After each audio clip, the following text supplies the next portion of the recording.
Hola, mi nombre es Hugo Castro, soy investigador del cáncer y profesor titular del posgrado en Oncología Médica de la Universidad de San Carlos de Guatemala. Hoy, para continuar con el curso de Introducción a la Biología del Cáncer, vamos a hablar sobre los 10 sellos distintivos celulares del cáncer, que son los que lo diferencian de una célula eucariota normal de una cancerosa.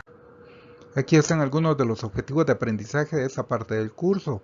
Los estudiantes serán capaces de enumerar, comprender y describir los 10 sellos distintivos de células del cáncer, cómo se diferencian de una célula normal a una célula neoplásica y por último explicar cómo estas características hacen que la célula cancerosa sea más eficiente para sobrevivir y reproducirse en el ser humano. Antes de comenzar con los 10 sellos distintivos celulares del cáncer, aquí hay una lista de términos que se usarán de forma continua a lo largo de la clase y del curso. La apoptosis es una forma de muerte celular programada. La mitosis es una forma de división celular que resulta en la producción de dos células hijas. Los telómeros son secuencias localizadas en los extremos de los cromosomas. Tienen secuencias específicas de nucleótidos y esas secuencias se acortan al final de cada ciclo mitótico. La angiogénesis es el proceso de desarrollo de nuevos vasos sanguíneos a partir de los vasos preexistentes. Y finalmente, la metástasis es el proceso por el cual la célula neoplásica o el cáncer en sí se extiende desde su lugar de origen a otra parte del cuerpo. Ahora que hemos cubierto bastantes términos, hablaremos de los 5 primeros sellos distintivos del cáncer. Hablaremos sobre cómo los fenómenos celulares difieren de una célula eucariota normal a una tumoral. Repasaremos brevemente la célula eucariota normal. La célula eucariota es la unidad funcional más pequeña que puede producir células hijas en el cuerpo humano. Célula es una palabra latina que significa pequeño y que se usa en el contexto en que la célula es capaz de producir dos células hijas mediante un proceso llamado mitosis. Este proceso está estrictamente controlado. Las células están presentes en todos los cuerpos humanos y generan tejidos, y estos tejidos forman órganos, por lo que la homeostasis celular es muy importante en tejidos y órganos. Si una célula se enferma, los órganos y tejidos no funcionan bien. Las células, como puedes ver en esta imagen, se componen de una serie de organelos. Uno que es muy prominente es el núcleo. El nucleolo, que se muestra aquí en púrpura, hay otros organelos importantes que se encuentran localizados en el citoplasma, como las mitocondrias y los lisosomas, el centrosoma y otros organelos. La generación de células hijas está controlada por un mecanismo llamado ciclo celular. Y aquí se muestra en una imagen cómo el ciclo celular es una serie de eventos que ocurren en la célula llevándola a su división y duplicación de su ADN. Ese proceso se conoce como replicación del ADN, que resulta en la producción de dos células hijas. En el núcleo de estas células, el ciclo celular está dividido en tres periodos: la interfase, la fase mitótica, mostrada aquí con la letra M, y la citocénesis, la cual se muestra en la imagen como dos células hijas y ocurre después de la fase mitótica. Durante esta fase, la mitosis, las células se dividen en dos células hijas distintas. Durante la etapa final, conocida como citocinesis, la nueva célula es dividida completamente para asegurar la propia división celular. Hay varios mecanismos de control que ocurren durante el ciclo celular. Estos son conocidos como puntos de control del ciclo celular y se localizan en las fases GAP o fase G que se muestran en la imagen. Esto es pertinente y es una de las características que distinguen a una célula cancerosa de una célula normal, y eso nos lleva al sello distintivo número 1, que es la capacidad de replicación indefinida o inmortalidad replicativa. Para fines de esta plática podemos decir que las células humanas tienen una habilidad finita de someterse a mitosis o división celular. Esto se debe en gran parte a los telómeros de los cromosomas. Los telómeros son los extremos de los cromosomas que se acortan después de cada división mitótica. Una de las primeras personas en observar esto fue el doctor Lenny Hayflick, y por ello, cuando las células dejan de dividirse, se dice que han alcanzado el límite de Hayflick. Y una vez que las células alcanzan este punto, ya no pueden dividirse y entran en la fase G0 del ciclo celular, llamado también senescencia celular. Aquí en esta imagen podemos imaginarnos que el cromosoma está representado en color azul y en verde se representan los telómeros, que se encuentran ubicados en el extremo del cromosoma. Veamos cómo con cada replicación la longitud del telómero se acorta y al llegar a una talla mínima ya no se lleva a cabo la replicación y entra en un estado de senescencia. Ese es el proceso que ocurre en las células normales. Sin embargo, un sello distintivo de las células cancerosas es que son capaces de exceder y con mucho la longitud de los telómeros y continúan sometiéndose a mitosis indefinidamente, y al replicarse vemos posibilidades de que ocurran más mutaciones que lleven al fenotipo maligno. En otras palabras, las células cancerosas pueden sobrepasar el límite de Hayflick usando una enzima conocida como telomerasa. La telomerasa es capaz de elongar los telómeros después de su acortamiento para mantener la proliferación, y se ha observado que la telomerasa está expresada en altos niveles en varios tipos de cáncer.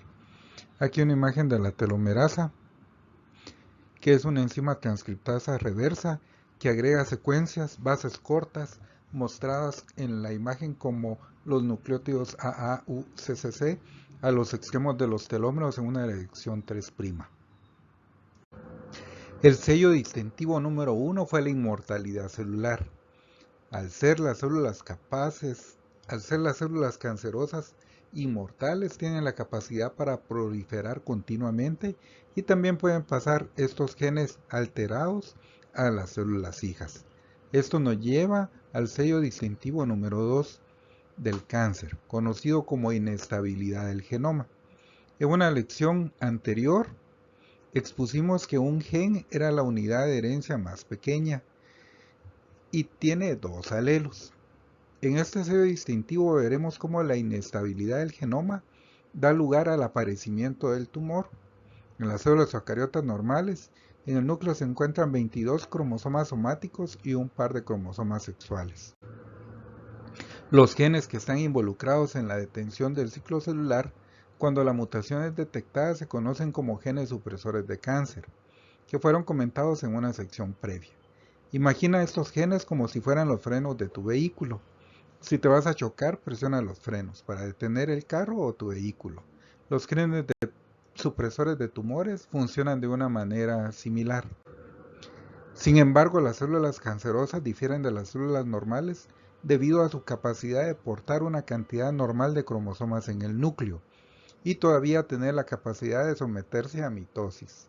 Los genes mutados en el cáncer o que se pierden en el cáncer contribuyen a la inestabilidad genómica. Estos son tus frenos, conocidos como genes supresores de tumores. Por el contrario, hay genes que se vuelven sobreexpresados o mutacionalmente activos, y estos son conocidos como oncogenes, que fueron cubiertos en la lección anterior. Estos genes provocan que las células proliferen de forma incontrolada. Puedes imaginar estos genes como tu pedal del acelerador. El pedal de aceleración provoca que aceleres aunque te choques.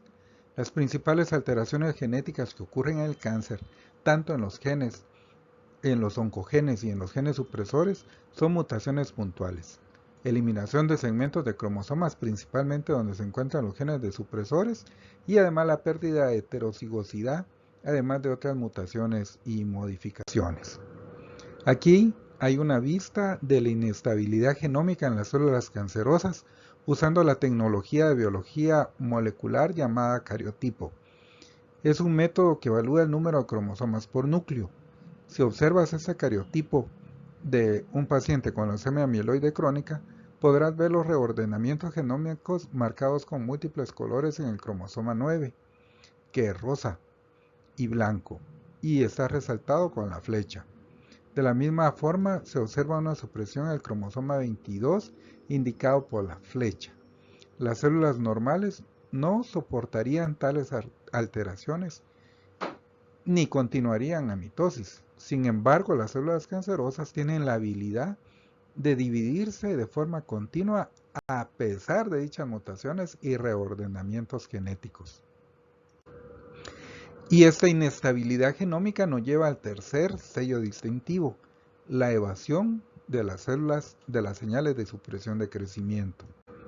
La mitosis en células normales es un proceso estrictamente controlado, con señales pro y antiproliferación que coordinan las actividades celulares a nivel del ciclo celular. En particular, la fase G1 es un punto de control vital donde señales de anticrecimiento ejercen su influencia para bloquear la proliferación celular. Sin embargo, debido al sello distintivo número 2, la inestabilidad genómica, la mayoría de las células cancerosas son capaces de esquivar las señales normales de supresión de crecimiento en el punto de control G1 para poder seguir proliferando evitando las señales supresoras. Pero ¿cómo las células cancerosas son capaces de evadir las señales de supresión de crecimiento? Un mecanismo es el gen supresor de tumores llamado retinoblastoma. El gen de retinoblastoma inhibe activamente el paso de las células a través del punto de restricción de la fase G1 del ciclo celular. Las células cancerosas con el gen de retinoblastoma mutado elimina esta guardabarrera provocando proliferación celular. Pasado este punto, ya el ciclo celular no para, se desarrolla completamente y eso es conocido como la ley del todo o nada. Otro gen supresor de tumores llamado P53 se pierde en muchos tipos de cáncer. Este gen es muy importante pues permite que aunque el ciclo celular se lleve a cabo a pesar de múltiples mutaciones, la célula puede usar P53 para eliminar las mutaciones y si no puede repararlas, está listo para llevar a la célula a apoptosis. Estas alteraciones en las células neoplásicas ocasionan que logre evadir las señales supresoras y esto nos lleva directamente al sello distintivo número 4. La resistencia a la muerte celular. Las células normales pueden iniciar la muerte celular programada, conocida también como apoptosis, en respuesta a un elevado daño del ADN por mutaciones, al igual que otros estímulos celulares derivados de factores externos. Como dije en la diapositiva anterior, la célula cancerosa puede continuar a través del ciclo celular mientras porta el ADN dañado y lo traslada a su descendencia. Las células cancerosas son capaces de resistir la muerte celular mediante la sobreregulación de proteínas pro supervivencia para evitar la muerte celular en presencia de daño severo al ADN. Un ejemplo de una proteína pro supervivencia que se ha visto sobreexpresada en muchos tipos de cáncer es la proteína BCL2. La BCL2 tiene miembros en su familia antiapoptóticos como BCL2, BCL-XL, MCL1, Z9A1, FL1 y también proteínas proapoptóticas como VAX, BAC, BCL, BIN y otros. Aquí hay una imagen ilustrándolo. En muchos tipos de cáncer vemos los miembros familiares BCL-XL y BCL2 particularmente sobreexpresados. Y eso se observa en el método usado en biología molecular conocido como inmunohistoquímica. Esto es BCL-XL que está sobreexpresado en un linfoma y puedes apreciar el área marrón que son las células BCL-XL positivas en esta lámina de inmunohistoquímica.